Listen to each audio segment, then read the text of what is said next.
Humanity's new start, recorded in Genesis 9, begins with a familiar command: be fruitful and multiply and fill the earth.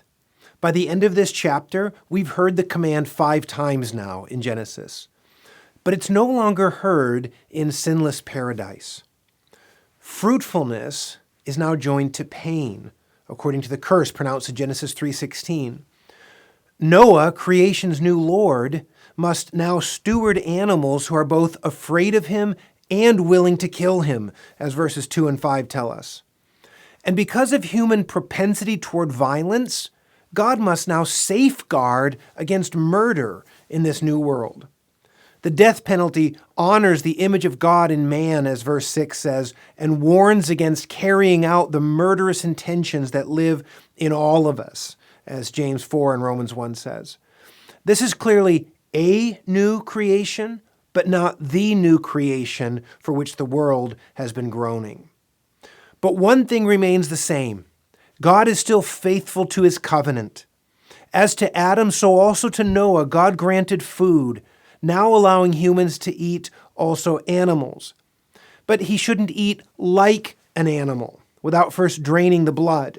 God also introduced the foundations of the law's sacrificial system with this requirement against eating blood. The life of the flesh is in the blood, Leviticus 17:11 says, and I've given it to you for you on the altar to make atonement for your souls.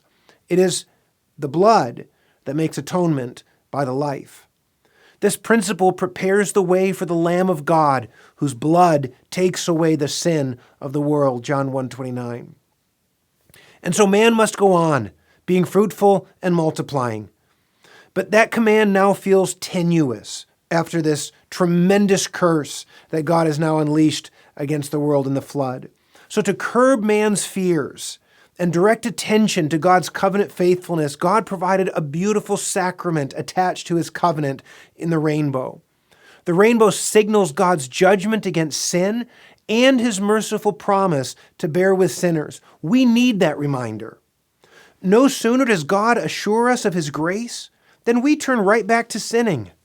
Genesis 9, same thing, transitions from God's grace to Ham disrespecting his drunken father.